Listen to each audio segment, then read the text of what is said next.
Abu lines সামারকান্দি রাহমাতুল্লাহি আলাইহি তিনি বলেন, যত অপরাধ আছে এর মধ্যে বড় একটি অপরাধ হলো জুলুম করা। হযরত আবু মুসা আশআরী রাদিয়াল্লাহু তাআলা আনহু থেকে বর্ণিত, নবী করিম সাল্লাল্লাহু আলাইহি ওয়াসাল্লাম বলেন, কোন মানুষ যখন জুলুম করে আল্লাহ তাকে অবকাশ দেয়, সুযোগ দেয়, করো জুলুম করো, কিন্তু যখন তিনি তাকে পাকড়াও করেন তখন তার আর বাঁচার কোনো উপায় থাকে না। ক্বালা রাসূলুল্লাহ সাল্লাল্লাহু আলাইহি ওয়াসাল্লাম, মান কানা আখিরু কালামিহি লা ইলাহা ইল্লাল্লাহ দাখালাল জান্নাহ আও কামা ক্বালা আলাইহিস সালাতু ওয়াস সালাম। সম্মানিত মুসল্লিয়ানে কেরাম, এলাকার সর্বস্তরের মুসলমান ভাইসব, আমরা মহান রব্বুল আলামিনের দরবারে শুকর আদায় করি, যিনি আমাদেরকে পবিত্র জুমার দিনে জুমার নামাজ পড়ার জন্য আল্লাহর ঘর মসজিদে আসা বসা এবং নামাজের পূর্বে কোরআন ও হাদিস থেকে কিছু আলোচনা শোনার তৌফিক আল্লাহ আমাদেরকে দান করেছেন। মুহতারাম হাজিরিন, আমি আপনাদের সামনে আলোচনা করার জন্য বিশ্ব নবীর একটি ছোট্ট হাদিস পাঠ করছি। এই হাদিসকে সামনে রেখে আপনাদের সামনে আলোচনা করব। আমরা কিন্তু একদিন ছিলাম না, আজ আছি, আরেকদিন কিন্তু আমরা থাকবো না। আল্লাহ তাআলা আমাদেরকে সীমিত সময় দিয়া এই দুনিয়াতে প্রেরণ করেছেন। এই দুনিয়া থেকে আমাদের চলে যেতে হবে, আমাদের আসল ঠিকানা হলো জান্নাত। আমরা যদি এই দুনিয়াতে জান্নাত অর্জন করে যেতে পারি তাহলে আল্লাহ আমাদেরকে জান্নাত দিবেন, সেখানে অশান্তি বলতে কিছু নাই। কিন্তু আমরা যেন জান্নাতে যেতে না পারি, শয়তান 24 ঘন্টা আমাদের পিছনে লেগে আছে। সারাটা জীবন আপনার শয়তান পিছনে লেগে আছে আপনাকে ঈমান হারা করে, আপনার ঈমানকে নষ্ট করে আপনাকে জাহান্নামে দেওয়ার জন্য। শয়তান আপনি যতদিন দুনিয়াতে আছেন ততদিন যে পরিমাণ চেষ্টা করে, মরণের সময় তার চাইতে আরো বেশি চেষ্টা করে। মরণের সময় শয়তান তার সাথে যুদ্ধ শুরু করে দেয়, তাকে নিয়ে জাহান্নামমুখী বানানো যায়। এক হাদিসের মধ্যে উল্লেখ আছে, যখন মরণের সময় হয় তখন শয়তান ঠিক সেই কঠিন মুহূর্তে যাদের আব্বা আম্মা মারা গেছে তাদের মা বাবার সুরত ধরে এই মুমূর্ষ অবস্থায় তার সামনে এসে প্রকাশ পায়। আয়েশা বাবার সুরত ধরে, মায়ের সুরত ধরে বলে, হে ছেলে, আমি তো তোর বাবা, আমি ইসলাম গ্রহণ করে ইসলামের বিধি বিধান মেনে দেখেছি, ইসলাম মেনে জান্নাতে যাওয়ার কোনো রাস্তা নাই, তুই ইহুদি ধর্ম গ্রহণ কর, তাহলে তুই জান্নাতে যেতে পারবি। মায়ের সুরত ধরে শয়তান বলে, আমি তোর মা, আমিও ইসলাম ধর্ম গ্রহণ করেছিলাম, দেখেছি না এইভাবে জান্নাতে যাওয়া যাবে না, তুই খ্রিস্টান হো, তাহলে তুই জান্নাতে যেতে পারবি। এখন এই মুমূর্ষ অবস্থায় যদি দেখে তার মা বাবা তার কাছে বসে এমন দাওয়াত দিচ্ছে, তাহলে এই মুহূর্তে ঈমান রক্ষা করা সহজ ব্যাপার নয়, বড় কঠিন ব্যাপার। আবার যাদের মা বাবা আছে, তাদের আত্মীয় স্বজন যারা দুনিয়া থেকে চলে গেছে, তাদের সুরত ধরে তার কাছে প্রকাশ পায়।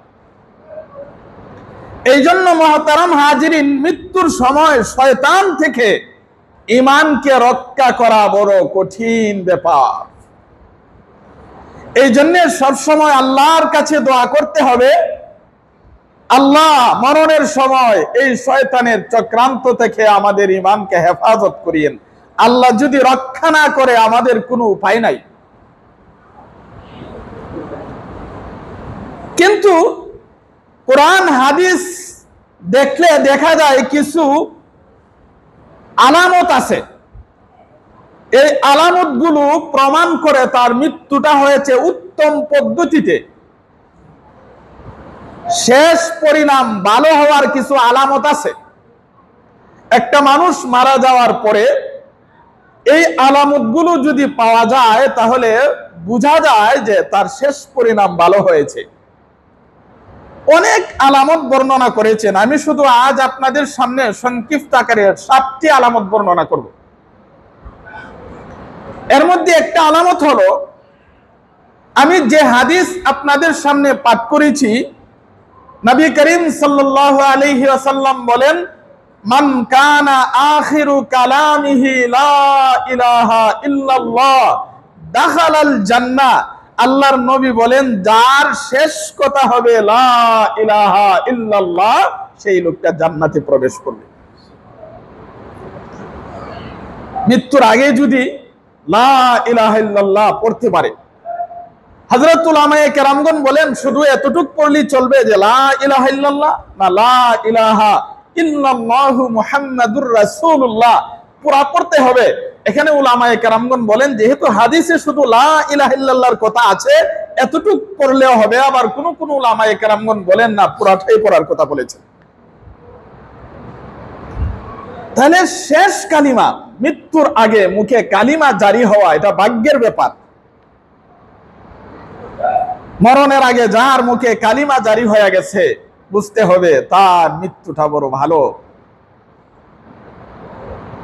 আলামত বড় ভালো।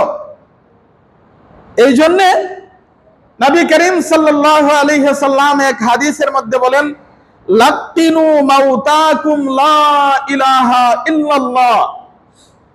তোমরা মাইয়িতকে মরণের সময় কালিমা তালকিন দাও। কালিমা তালকিন মানে মৃত্যুর সময় তার পাশে বসে তুমি পড়ো লা ইলাহা ইল্লাল্লাহ, লা ইলাহা ইল্লাল্লাহ। যদি দেখো তোমার মুখ থেকে শুনে সে একবার পড়ে ফেলেছে লা ইলাহা ইল্লাল্লাহ, আর বলার দরকার নাই।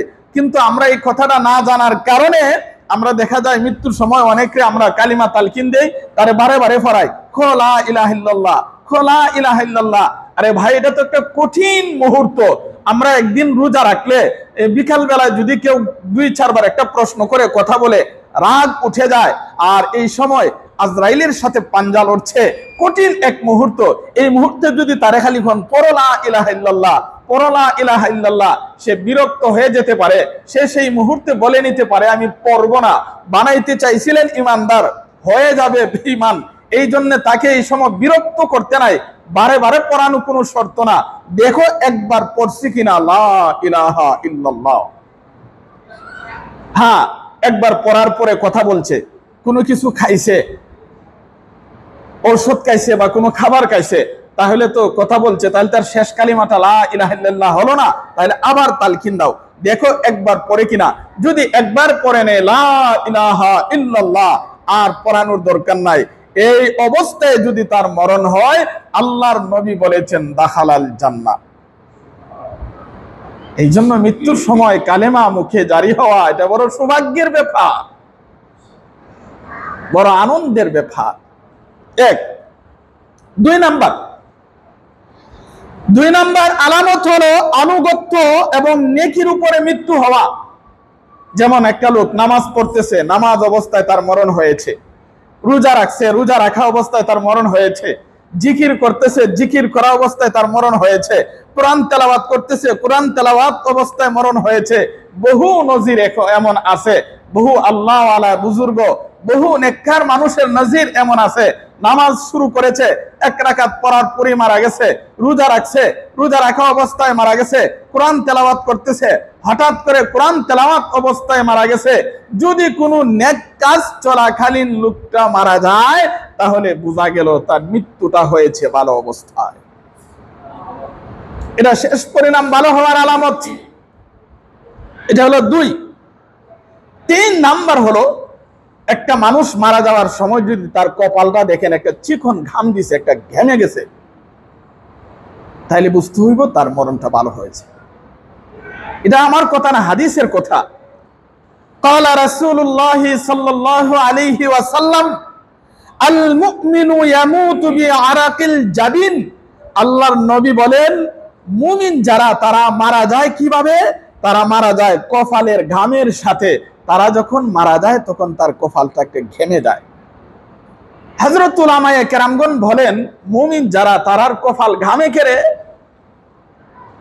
1 নম্বর কথা হলো মুমিন যারা আল্লাহওয়ালা বুজুর্গ, মরণের সময় তাদেরও কষ্ট হয়। অনেক সময় আল্লাহ তাদেরকে কষ্ট দেন।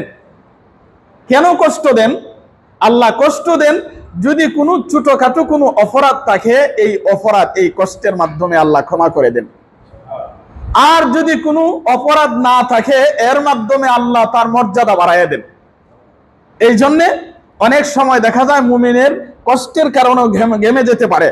অথবা কোন উলামায়ে কেরামগণ বলছেন আসলে এই কারণে না, মুমিনরা ওই সময় লজ্জা পায়, আহারে আমার নিয়ে কোনো গুনাহ হয়ে গেল, আজরাইল এসে পড়ছে, আল্লাহর কাছে কি জবাব দিব, বিশ্ব নবীর কাছে কি জবাব দিব। লজ্জায় মুমিনরা যখন মারা যায় তার কপালটা ঘাইমা যায়। 3 নাম্বার হলো কোন উলামায়ে কেরামগণ বলেছেন আসলে মুমিন যারা তাদের মৃত্যুটা এত হালকা হয়, তাদের কোনো কষ্ট হয় না, একবারে স্বাভাবিক তার কপালটা একটু ঘাইমা যায়। তাহলে মৃত্যুর সময় যদি কপালটা ঘাইমা যায়, যদি দেখেন মরণের সময় তার কপালটা ঘাইমা গেছে, একটা ঘাম চিকন ঘাম বের হয়েছে, তাহলে বুঝতে হবে তার শেষ পরিণতি ভালো হয়েছে, তার উত্তম মৃত্যু হয়েছে, তার মৃত্যুটা ভালো হয়েছে। 4 নাম্বার হলো জুমার দিন যদি মৃত্যুবরণ করে। জুমার দিন মৃত্যুবরণ করারও ফজিলত আছে। قال رسول الله صلى الله عليه وسلم ما من مسلم يموت يوم الجمعة أو ليلة الجمعة إلا وقاه الله تعالى فتنة القبر। আল্লাহর নবী বিশ্ব নবী বলেন জুমার দিন অথবা জুমার রাতে যদি মৃত্যু হয়, আল্লাহ তাআলা কবরের আযাব থেকে তাকে মুক্তি দেন। কবরের আযাব মানে মুনকার নাকির ফেরেশতাদের সওয়াল জবাব তার জন্য সহজ করে দেন এবং কবরের আযাব থেকে মুক্তি দান করেন। তবে একথা বলা যাবে না যে জুমার দিন মরলেই, একটা পাপিষ্ঠ যদি মারা যায়, একটা জুমার দিন মরলেই সে কি জান্নাতি হবে কিনা এটা নিশ্চিত বলা যাবে না, কিন্তু আল্লাহর নবী বলেছেন তার আলামত ভালো, আশা করা যায় আল্লাহ তাকে ক্ষমা করে দিবেন, আল্লাহ তারে ক্ষমা করে দিবেন। তাহলে 4 নাম্বার হলো জুমার দিন মৃত্যুবরণ করা। জুমার দিন মৃত্যুবরণ করা এটা একটা ভালো আলামত। 5 নাম্বার হলো শাহাদাত বরণ করা। আল্লাহর রাস্তায় যারা জীবন দিয়েছে, আল্লাহর রাস্তায় যারা জীবন দিয়েছে, যারা কোনো জালেমের জুলুমের শিকার হয়ে দুনিয়া থেকে বিদায় গ্রহণ করেছে, এই বিষয়টা আমরা পরে আলোচনা করতেছি জালেম সম্পর্কে। জালেমের জুলুমের শিকার হয়ে যদি কেউ দুনিয়া থেকে বিদায় নেয় তাহলে সে শহীদ, শাহাদাতের মর্যাদা পাবে। শহীদ ব্যক্তির জন্য আল্লাহর কাছে 6টি বৈশিষ্ট্য আছে। 1 নাম্বার হলো যারা আল্লাহর রাস্তায় শাহাদাত বরণ করেছে তাদের প্রথম রক্তের পুঁঠা মাটিতে পড়ার আগে আল্লাহ তাআলা তাদেরকে ক্ষমা করে দেন, যারা শহীদ। 2 নাম্বার, শহীদরা যখন মারা যায় তখন আল্লাহ তাআলা তাকে যে জান্নাত দান করবেন তার জান্নাতের বাড়িটা তার সামনে ধরে দেন। জান্নাতের বাড়ি দেখতে দেখতে তার দুনিয়া থেকে বিদায় হয়ে যায়, শহীদ। 3 নাম্বার হলো যারা আল্লাহর রাস্তায় শাহাদাত বরণ করেছে আল্লাহ তাআলা তাকে কবরের আযাব থেকে মুক্তি দান করেন। 3 নাম্বার, আল্লাহ তাআলা তাকে কবরের আযাব থেকে কি দান করেন? মুক্তি দান করেন। 4 নাম্বার হলো কিয়ামতের দিন পেরেশানি থেকে আল্লাহ তাআলা তাকে নিরাপদ দান করেন। 5 নাম্বার হলো ইমানের দৌলত, ইমানের জেওর অলংকার তাকে পরানো হয়। 6 নাম্বার হলো আল্লাহ তাআলা ডাগর চক্ষু বিশিষ্ট হুর তাকে দান করেন। 7 নাম্বার হলো যারা আল্লাহর রাস্তায় শাহাদত বরণ করেছে, শহীদরা তার বংশের 70 জন লোককে সুপারিশ করে জান্নাতে নিতে পারবে। শাহাদতের কত মর্যাদা! যারা শাহাদত বরণ করেছে তার বংশের 70 জন লোককে আল্লাহর কাছে সুপারিশ করে সেই লোকটা জান্নাতে নিয়ে যাবে। এই জন্য মাহতারাম হাজিরিন, আল্লাহর রাস্তায় যারা শাহাদত বরণ করেছে, শহীদ হয়েছে, জালেমের জুলুমের শিকার হয়ে যারা এই দুনিয়া থেকে বিদায় নিয়েছেন, তাদের মর্যাদা আল্লাহর কাছে অনেক, আল্লাহর কাছে অনেক মর্যাদা। 6 নাম্বার ভালো মৃত্যুর আলামত, মৃত ব্যক্তির ব্যাপারে যদি মানুষে ভালো বলে, একটা লোক মারা যাওয়ার পরে যদি মানুষের মুখে মুখে ভালো ভালো, এই লোকটা ভালো ছিল। দুনিয়াতে তো কিছু মানুষ আছে তারা এমন কাজ করে যায়, যখন মৃত্যুর সংবাদ পায় সকলে আফসোস করে, দুনিয়া থেকে লোকটা বিদায় নিয়েছে। আবার তো এমনও লোক আছে যখন দুনিয়া থেকে বিদায় নেয় শুনে বলে আলহামদুলিল্লাহ। এই জন্যে 4 নাম্বার আলামত হলো তুমি দুনিয়াতে এমন কাজ করে যাও, মৃত্যুর পর মানুষ তোমার প্রশংসা করবে। এমন কাজ করিও না মৃত্যুর পর মানুষ তোমার দুর্নাম গাবে। হাদিস শরীফের মধ্যে আছে, হযরত আনাস রাদিয়াল্লাহু তাআলা আনহু থেকে বর্ণিত, তিনি বলেন একবার একটা লাশ নবীজির সামনে দিয়ে যাচ্ছে। সাহাবায়ে কেরাম ছিলেন উপস্থিত। সাহাবায়ে কেরাম এই লোকটার অত্যন্ত প্রশংসা করেছে। প্রশংসা শুনে আমাদের নবী বললেন ওয়াজাবাত ওয়াজাবাত ওয়াজাবাত। আরেকটা লাশ নবীজির সামনে দিয়ে যাচ্ছে, সাহাবায়ে কেরাম তার কিছু মন্দ আলোচনা করেছে। আমাদের নবী বিশ্ব নবী শুনে বললেন ওয়াজাবাত ওয়াজাবাত ওয়াজাবাত। হযরত ওমর রাদিয়াল্লাহু তাআলা আনহু বললেন ইয়া রাসূলুল্লাহ, আমার আব্বা আম্মা আপনার উপরে কুরবান হোক। ইয়া রাসূলুল্লাহ, প্রথম লাশ যখন যাচ্ছে আমরা তার প্রশংসা করেছি, আপনি বলছেন ওয়াজাবাত ওয়াজাবাত ওয়াজাবাত। দ্বিতীয় লাশ যখন যাচ্ছে আমরা তার মন্দ কথা বলেছি, তখন আপনি বলছেন ওয়াজাবাত ওয়াজাবাত ওয়াজাবাত। নবী বললেন শুনো, প্রথম যে লাশটা আমাদের সামনে দিয়ে গেছে সে দুনিয়াতে এমন কিছু কাজ করে গেছে যার কারণে তোমরা তার প্রশংসা করেছো। আল্লাহর নবী বলেন মানুষ যদি তার প্রশংসা করে আল্লাহ তার উপরে খুশি হয়ে যায়, এই লোকটা জান্নাতি। আর পরে যে লোকটা গেছে দুনিয়াতে এমন কাজ করে গেছে মানুষ অসন্তুষ্ট, মানুষ প্রশংসা করতে রাজি না। এই জন্য আমি বলেছি ওয়াজাবাত ওয়াজাবাত ওয়াজাবাত মানে তার ঠিকানা জাহান্নাম, তারও জাহান্নাম ওয়াজিব হয়ে গেছে। এই জন্য 6 নাম্বার ভালো মৃত্যুর আলামত হলো মানুষ তার প্রশংসা করা। কিন্তু আমরা অনেক সময় দেখা যায় জানাজার নামাজ পড়তে গিয়ে লাশকে সামনে রেখে বলি লোকটা কেমন ছিল।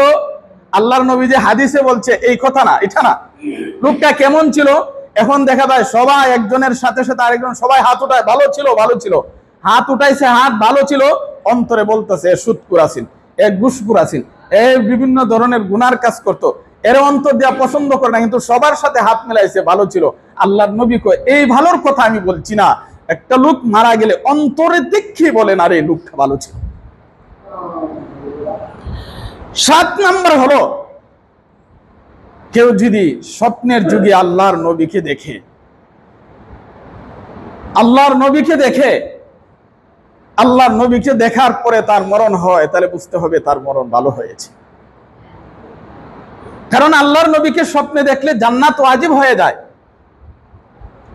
আর শয়তান আল্লাহর নবীর সুরত ধরতে পারে না। যারা নবীকে স্বপ্নে দেখেছে বাস্তবই নবীরে দেখছে। কিন্তু কেউ যদি নবীকে সুন্দর দেখে তাহলে বুঝতে হবে তার আমল ভালো, কেউ যদি নবীকে বিশ্রী দেখে বুঝতে হবে তার আমল খারাপ। কিন্তু নবীকে দেখলে সে বাস্তবই নবীকে দেখেছে, নবীর সুরত শয়তান ধরতে পারে না। এই জন্যে নবীকে স্বপ্নে দেখা এটা ভাগ্যের ব্যাপার।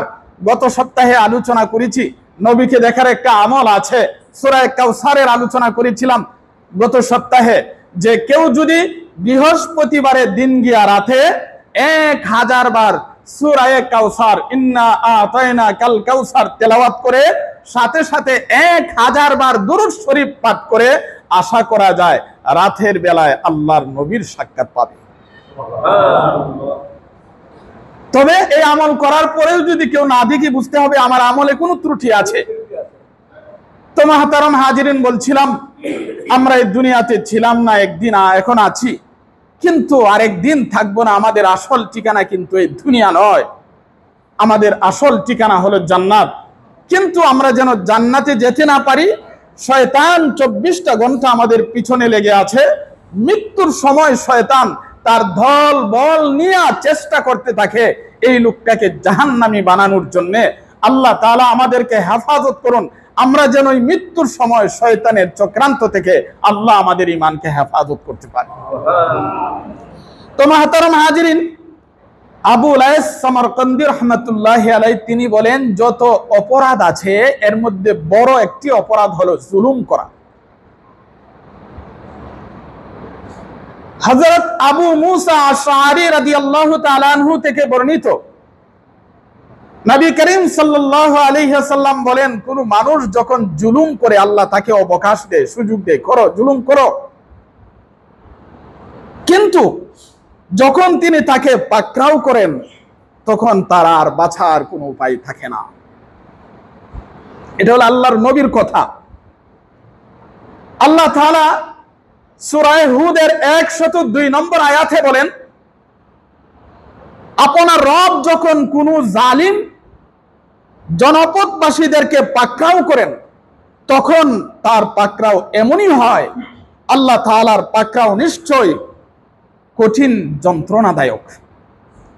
সূরা হুদের আরেক আয়াতে আল্লাহ তাআলা বলেন, নিশ্চয় জালেমদের উপরে আল্লাহ তাআলার লানত। এই জন্য মুহতারাম হাজিরিন, জুলুম এটা মারাত্মক বড় অপরাধ। আর এই পর্যন্ত পৃথিবীতে যারা জুলুম করেছে কেউ জুলুম করে টিকতে পারে নাই। ফেরাউন জুলুম করেছে, ফেরাউন টিকতে পারে নাই। নমরুদ জুলুম করেছে, নমরুদ টিকতে পারে নাই। এখনো বিশ্বের কোন প্রধান যদি জনগণের উপরে, দেশের উপরে জুলুম করে, এই জুলুম বেশি দিন টিকবে না, একদিন আল্লাহ তাআলা তাকে পাকড়াও করবে। জুলুম বেশি দিন থাকে না। একটু ঘটনা বললেই বুঝবেন। ফেরাউন এই দুনিয়াতে সর্বপ্রথম ইটকে ফুইরা পাকা ইট দিয়া টাওয়ার বানাইছেন ফেরাউন। ফেরাউনের আগে ইট দিয়া কেউ দুনিয়াতে বিল্ডিং বানাইছে না, পাকা ইট দিয়া। ফেরাউন ইটকে পুরে পাকা ইট দিয়ে একটা টাওয়ার বানাইছে, এত বিশাল টাওয়ার বানাইছে। ইতিহাসের কিতাবের মধ্যে লেখে, কেউ যদি টাওয়ারের উপরের অংশ দেখতে চাইছে, এমনি যদি মাথাটা তুলছে তাহলে টুপি পরে গেছে গা উপরে তাকাইলে। এত বড় টাওয়ার বানাইছেন ফেরাউনে এই টাওয়ার বানায়া তীর ধনুক নিয়ে এই টাওয়ারের উপরে উঠছে। ওইটা আকাশের দিক দিয়ে তীর নিক্ষেপ করছে, আল্লাহকে মেরে ফেলবে। তীর যখন নিক্ষেপ করছে টাওয়ারের উপর থেকে, আল্লাহ এর যখন শক হইছে, কিছুক্ষণ আগেই বললাম নবী করিম সাল্লাল্লাহু আলাইহি সাল্লাম বলেছেন, যখন কোনো মানুষ জুলুম করে, জালেমদেরকে আল্লাহ অবকাশ দেয়, ফেরাউনকে আল্লাহ অবকাশ দিয়েছে, আল্লাহ এর যখন শক হইছে, ফেরেশতাদেরকে বলল, হে ফেরেশতারা এক কাজ করো, এই তীরে মাছের রক্ত লাগাই দাও। তীরটা যতক্ষণ যাওয়ার গেছে ফেরেশতারা মাছের রক্ত লাগাই দিছে। আবার যখন তীর ফিরে আইছে, এখন রক্ত লাগাইল। ফেরাউন কয়, মুসার খুদারে শেষ করে লেছি, মুসার খুদা শেষ। এবার ফেরাউন দাবি করলো, আমি হলাম সবচাইতে বড় খুদা। জনগণ বলল, হে মহারাজ, আপনি আমাদের খুদা, আপনি আমাদের রাজা। মেনে নিল। আল্লাহ কয়, তোর খুদাগিরি শিখাইতেছি, রাখ। সুযোগ দিছি, কিন্তু ধরার তো সময় আছে। ওই সময় মিশরে একটা নদী ছিল। ওই নদীর পানি দিয়া দেশের সমস্ত মানুষ কৃষি কাজ করত। আল্লাহ তাআলা নদীর পানিকে অর্ডার দিলেন, হে নদীর পানি শুকায়া কাঠ হয়ে যা। নদীর পানি শুকায়া কাঠ হয়ে গেছে। এবার দেশের জনগণ আসছে ক্ষুধার কাছে, ফেরাউনের কাছে। সে তো ক্ষুধা, আয়সা বলতেছে, হে আমাদের ক্ষুধা, আপনি ক্ষুধা দাবি করলেন, আমরা আপনাকে ক্ষুধা মানলামও। এখন তো যেই নদীর পানি দিয়ে আমরা কৃষি কাজ করি সেই নদীর পানি শুকায় গেছে, এখন পানি আইনা দেন। ফেরাউনে পানি আইনা দিতে পারবো? এবার যদি বলে পানি আইনা দেওয়ার ক্ষমতা আমার নাই, জনগণের সাথে সাথে জুতা পিটা লাগাবে। ফেরাউনে বুদ্ধি করে বলল, তোরা চলে যা, আমি পানির ব্যবস্থা করতেছি। এবার তাদেরকে ফেরত পাঠায়া ফেরাউন চিন্তা করলো, আজকে ফেরত দিলাম, আগামীকাল যদি আসে তাহলে কি বলে ফেরত দিব। সুতরাং আগামীকাল আসার আগে আগেই মুসার খুদার সাথে একটা চুক্তি করা দরকার। এই ফেরাউন করলো কি, তার সিংহাসন ছাইরা মরুভূমি পার হইয়া একটা পাহাড়ের ভিতরে ঢুইকা সেজদায় পড়ে কান্না শুরু করলো। বলতেছে, হে মুসার খুদা, আসলে আমি তো খুদা না, খুদা তো আপনি খুদা, কিন্তু আমি তো খুদা দাবি কইরা লাইছি। হে মুসার খুদা, সমুদ্রে পানি দিয়া দাও, তারা মনে করুক আমি খুদা, তারা মনে করুক আমি খুদা, মরণের পরে যা শাস্তি দেওয়ার দেলায়, কিন্তু দুনিয়াতে খুদায়িত্বটা ঠিক রাখো। আল্লাহ তাআলা ঠিক সেই মুহূর্তে জিব্রাইল ফেরেশতারে পাঠাইছে। জিব্রাইল ফেরেশতা, তুমি একটা মানুষের সুরত ধইরা তার কাছে গিয়ে একটা বিচার চাও। ফেরেশতা একটা মানুষের সুরত ধরে আসছে। এমনিই তো ফেরাউন টেনশনে, যদি মুসার খুদা পানি দেয় তে তো বাঁচলাম, যদি পানি না দেয় তাহলে তো আগামীকাল জুতা ফিটা লাগাবে, এর তো টেনশন। এই মুহূর্তে ফেরেশতা আবার মানুষের সুরত ধরে গিয়ে বলতেছে যে আমার একটা বিচার। ফেরাউন রাগ হয়ে গেছে, এই বেড়া পাহাড়ের ভিতরে কি বিচার রে, আমার সিংহাসনে যখন আমি বসবো, আমার আসনে যখন বসবো তখন যাবে, এখানে কি বিচার, এই বলে রাগ হয়ে গেছে। কিন্তু মাথাটা যখন উঁচা করছে, নদীর দিকে তাকায় দেখে নদীতে পানি ভরপুর হয়ে গেছে। আল্লাহ সুযোগ দিছে, এখন এবার তোর কি বিচার কইয়া রাখ। তো ফেরেশতা তো চিনে না, ফেরেশতা কই বিচারটা হইলো, এক গুলাম তার মনিব রে মনিব মানে না, গুলামে মনিব রে মনিব মানে না, সে নিজেরে নিজে মনিব দাবি করে, তার বিচার কি হতে পারে? ফেরাউন কয়, তার আবার কি বিচারে? তার বিচার হইলো নদীতে ডুবায়া সুবায়া মারল। মনিব রে মনিব মানে না, নিজেরে মনিব, এর নদীতে ডুবায়া সুবায়া মারণ ছাড়া এর কোন আর বিচার নাই। এমনি ফেরেশতা একটা কাগজ কলম ধরে দিছে, জনাব যদি এটা লিখে দিতেন কথাটা। ফেরাউন লিখে দিছে, যে গুলামে মনিব রে মানে না, নিজেরই মনিব দাবি করে, এর বিচার হইলো নদীতে সুবায়া ডুবায়া মারণ। লেখিয়া একবারে সাইন দিয়া দিছে, ফেরেশতা এই কাগজ লিয়া চলে গেছে।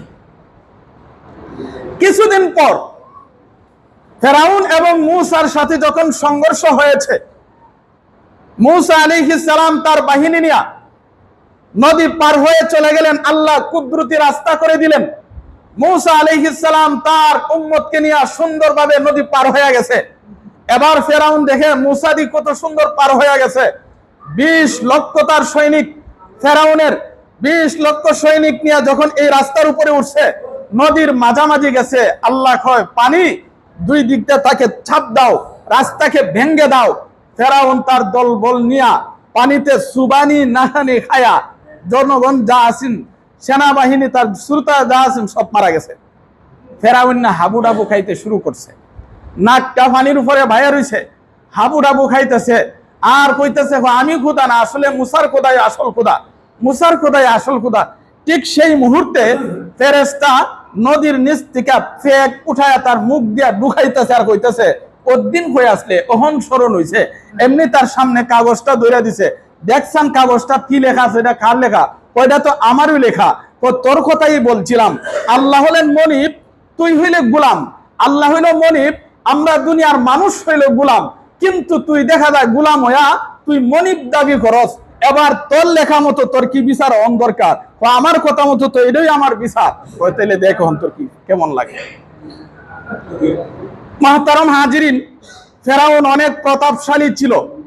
ফেরাউন খোদা দাবি করেছে, বিশ্বের সবচাইতে উঁচু টাওয়ার বানাইছে। ফেরাউন টিকছে? ফেরাউন টিকতে পারে নাই। কেউ যদি জুলুম করে, কোন রাজা যদি প্রজাদের উপরে জুলুম করে তাহলে ফেরাউনের হালতও হতে পারে।